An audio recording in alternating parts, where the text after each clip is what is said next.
Gutom ka ba di? Gutom di mo?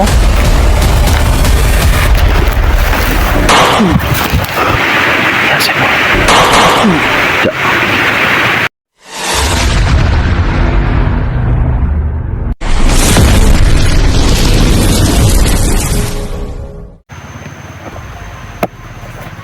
So yun mga tol, magandang araw sa ating lahat mga tol. So ngayon tol ay magtuloy tayo sa paghahanap ni Junji. Kasi nga nilipat si Junji tol ng location. Pero meron namang sapa mga tol no? So nung paglipat nila sa drama mga tol, kasama si Junji, ay may narinig pa rin tayong sapa mga tol no? So ngayon tol ay hindi pa rin tayo tol no, lumayo sa may sapa. Pero yung unang ano tol, yung unang pinaglibingan ni Junji ay medyo malayo na tol mula dito. So yun tol, samahan niyo ako sa video na ito. At yun nga tol no, nagkahiwalay kami kahapon ni Simo Inday no, para mas papadali tol yung paghahanap natin kay Junji. So nakita ko rin tol yung pinaglagyan ni Junji ngayon ay may kawayan din. So sana tol ay makita kagad natin tol no, yung pinaglipatan sa kanya. So kuha muna tayo ng baril mga tol para pag mga sugo pa tayo ay tumatik tayo makabunot ng baril.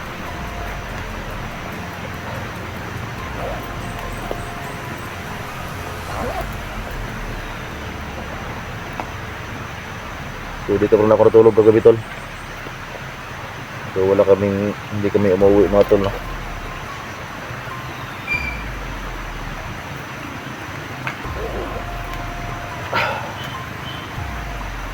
So medyo mabigat yung ating bag kasi nga may mga bala to.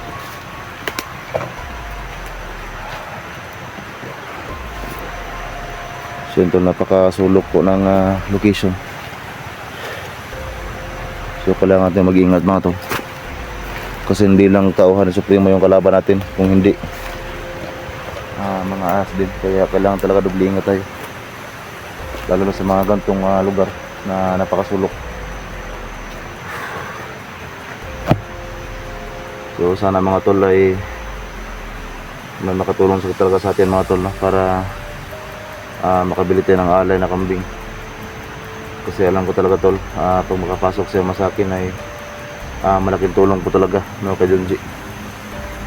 So sa ngayon tol no, nakita ko sa aming lahat, sa aking mga kasamahan, na medyo mahirapan talaga kami tol sa paghanap ni Junji ngayon.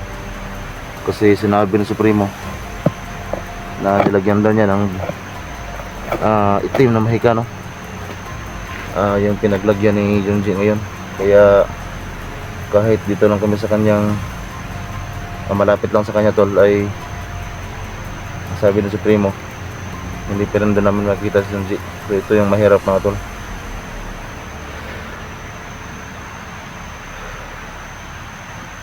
So minsan tol no, ay mapaisip talaga kami kung ano dapat namin gawin. Pero kung meron lang sana ng tol, kasi nga pati si Bibi Limwil mga tol na wala lang nagawa ngayon kay Junji. So nakita ko yung video ni SG, nakita pa sa Bibi Limwil. So ayan tol, alam natin tol na malakas si Bibi Limwil, pero hindi pa rin niya magawa tol na makita si Junji. So isa lang talaga tol yung aking gusto mangyari tol, yung makaalay ako ng kambing para bumalik lahat tol no. Alam niyo naman siguro tol na may kalakasan tayo no, yung nung tayo ay kulto pa. So marami tayong mga orasyon tol na nawala simula ng bagong buhay tayo. At ang gusto ko talaga mangyari tol, yung makapasok si Ama sa akin. Kasi alam ko tol kung ano din kalakas si Ama. Kasi nung dati ayan tol no, si Commander Badang at saka si Supremo, walang pinagkaiba sa lakas yan. Pero nung nagkasagupa sila ni Ama, ay si Badang walang nagawa tol, si Commander Badang. So nakatakbo talaga si Commander Badang kay Ama. At saka nung pagpunta namin tol no, doon sa karya ni Badang, Dahil sinabi talaga ng tikbalang na pag makaalay daw ako ng kambing ay kaya nang ibalik lahat ng mga orasyon na nawala sa akin. Pati si Amatol, kung gusto ko siyang tawagin, anytime makapasok siya sa aking katawan. At saka nagpaliwalag naman tol yung tikbalang doon sa Karyan ng Badan na kaya daw kambing yung hiningi sa akin kasi hindi daw talaga biro, no, na ibalik lahat yung mga nawala akong orasyon. So kaya medyo mabigat din yung kanyang hinihingi na alay. So yan tol, bago tayo mag hanap tol, no? Kasi dito mga tol, may nakita kong daanan dito. Pero bago tayo patuloy mga tol ay gusto ko lang shout out mga tol, no, sa ating mga OFW. Shout out sa inyo lahat dyan, sa ating mga solid supporter, no, sa ating mga silent viewers, and syempre tol sa ating mga basher tol, no, kung meron tayong basher dyan. So yan, shout out sa inyo lahat dyan, ingat kayo palagi. At yan tol, samahan nyo ako sa video na ito. At huwag niyong kalimutan tol, no, paki-share po ng video natin. At sa mga hindi pa nakasubscribe tol, paki-subscribe rin mga tol, no? At siyempre mga tol, paki-hit ng ating bell icon para pag meron tayong mga bagong video na ilabas mga tol ay palagi kayong updated sa mga video natin. So yan tol, ganun akong sabi kanina, meron kong daan na nakita dito. So parang bago palang dinanan talaga. Pero yung area tol, hindi na ito, no, yung area kung saan nakita natin yung unang pinagbibing ni Junji. So nalaman natin sa video ni Junji na nilipat pala siya. So dito mga tol, sinabi ko daan ng mga tol. So nasa gilid ng may kawayan. So yan, daanan to. So kailangan lang ko talaga ng pag-iingat. Kasi alam natin tol na hindi lang tayo yung nabubuhay sa mundo. So mas mauna pang nabuhay yung mga hayop kaysa sa atin. So kailangan talaga na mag-ingat tayo kasi tayo yung pumasok sa kanilang lugar. So kung tutuusin mga tol ay tayo yung may mali dito. Kasi ito talaga yung tahanan nila, gubat.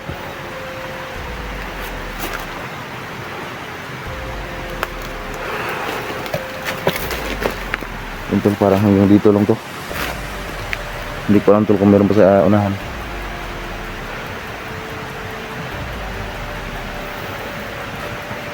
Pero napakasulok na tol sa unahan.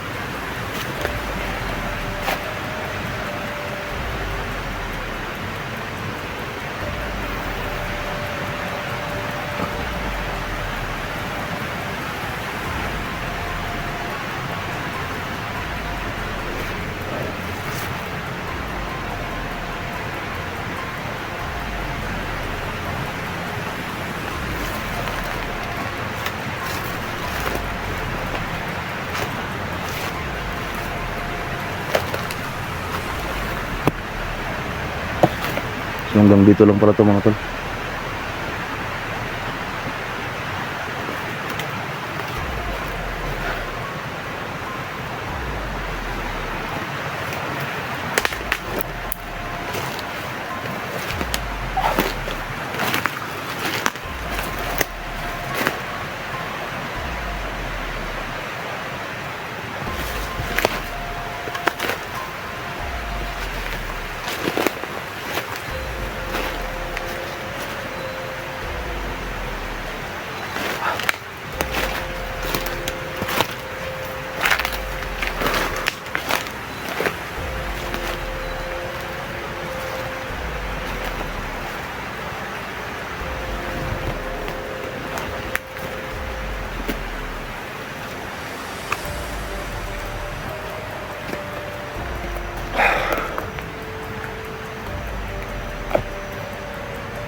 Laging sinasabi ni Junji mga tol na sobrang gutom doon niya ngayon.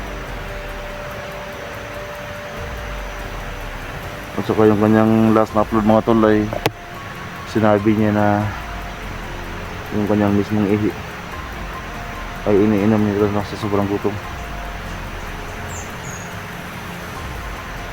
So bawal tayong magtawag ng pangalan din dito kasi alam natin na yung mga tao na Supremo ay nakapaligid lang din dito sa area na ito.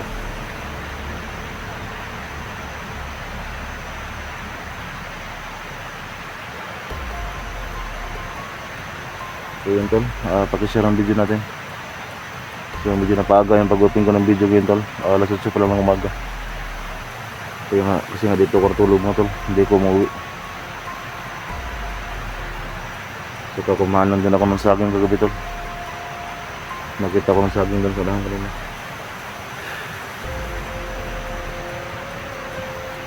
So sana talaga tol yung makatulong sa atin para makabili ka ng kambing. Kasi alam ko tol, malaking tulong talaga si Ama sa akin, sa ating lahat, kay Junji. Kasi walang sinasanto yun si Ama. At gusto ko tol pag makapasok si Ama sa akin, pag makaalat tayo ng kambing, ay sabihin ko talaga kay Ama na si Supremo talaga yung kanyang yung kanyang unahin. Gusto ko rin Supremo tol, hulihin siya ni Ama, tapos ituro talaga kung saan si Junji ilagay. Kasi si Junji na mismo yung nag-video ngayon tol, parang nakuha siguro niya yung camera kasi nga may video sa loob ng drum eh. O di kaya binigyan siya ng cellphone ni Supremo.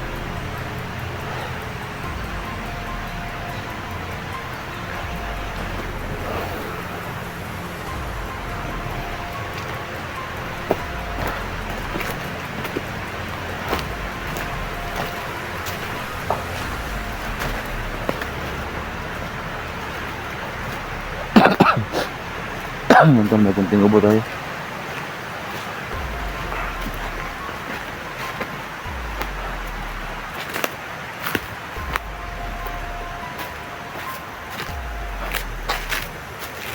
So dito banda mga tol, medyo maliwanag dito.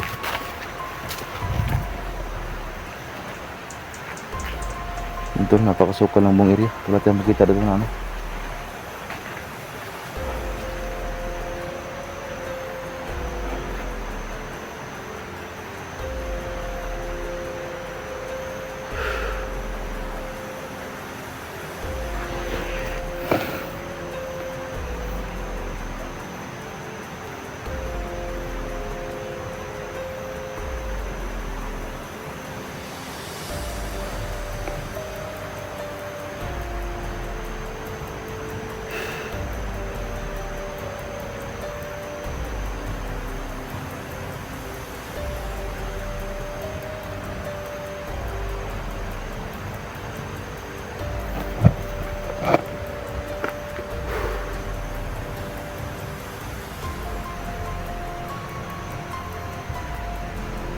Buti mo tol, ay wala ka na sugupa ngayon.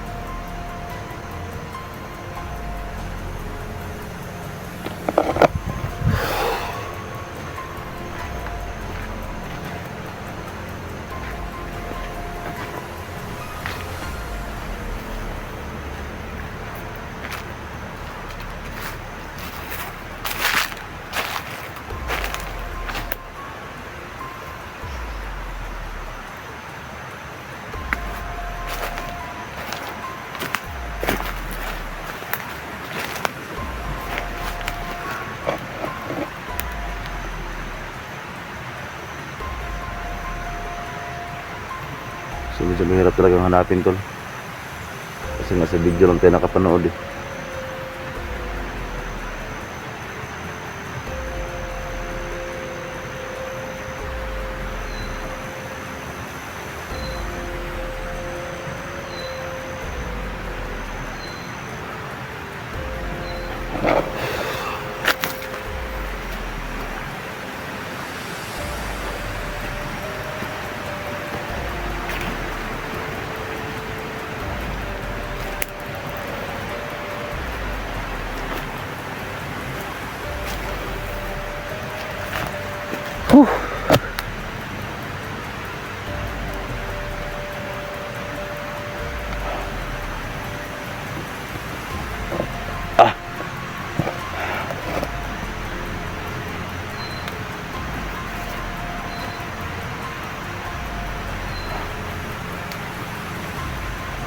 Tol,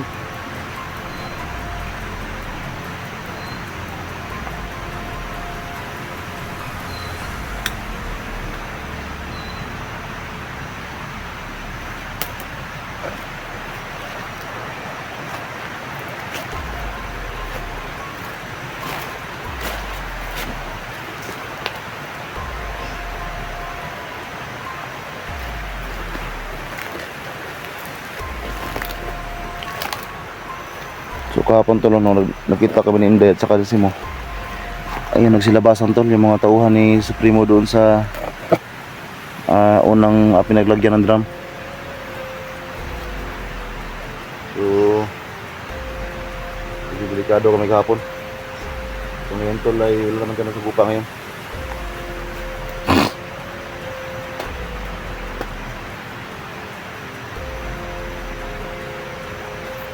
So mas okay tol pag ganito para walang hadlang sa paghanap natin kay Junji.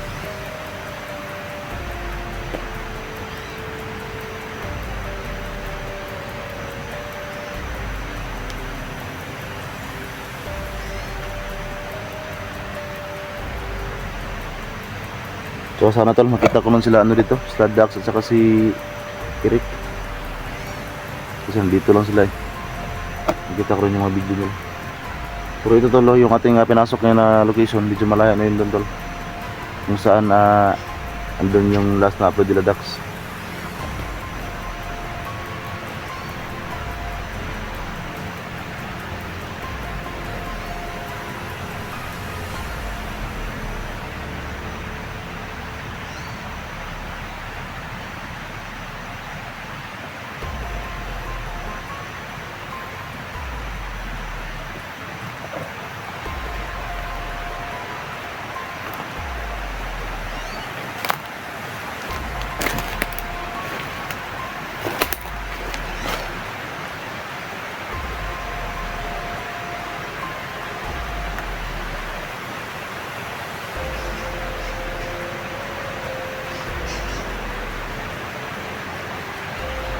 So Junji,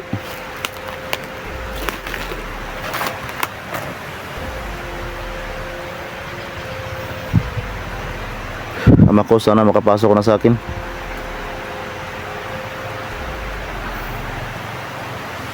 So pasensya na talaga ama ko kasi hindi ako nakapag-alay sa iyo. Alam mo naman kung gaano kahirap yung aking kalagayan ngayon.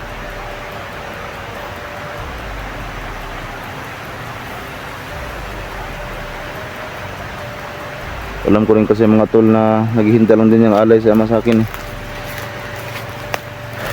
So yun talaga yung sabi niya sa akin tol, yung last na pasok niya sa katawan ko. So lagi yung sasabi sa akin na kailangan kong mag-alay. Kasi siyempre tol, matagal na silang patay. Kaya hindi pwede tol na basta-basta tayong mag-request sa kanila nang wala tayong alay. Kasi ilang taon ang patay si ama tol. So mabuti nga nakapasok pa siya sa akin kahit patay na siya. Pero kailangan talaga tol mag-alay ako.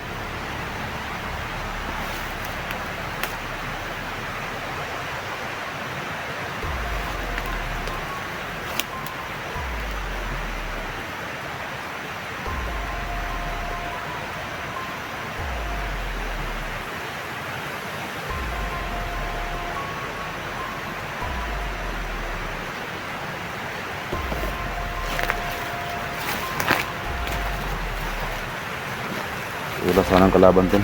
Problema tol na wala tayong kasiguruhan kung saan tawag sa itong location ng Genji niya. Sayang talaga.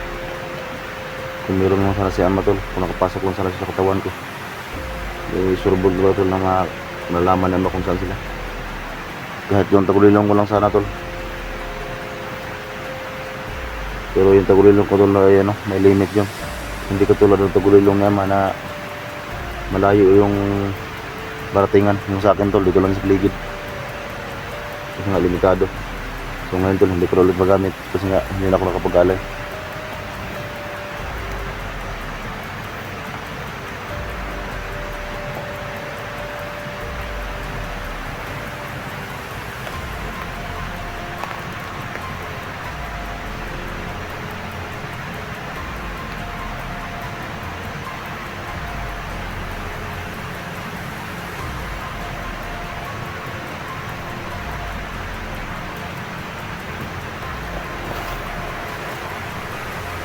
So Junji,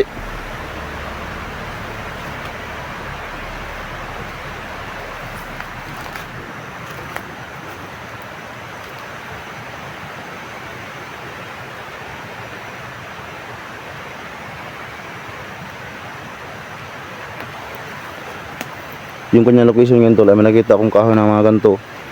Kung tawagin sa amin, buyo-buyo. Ito.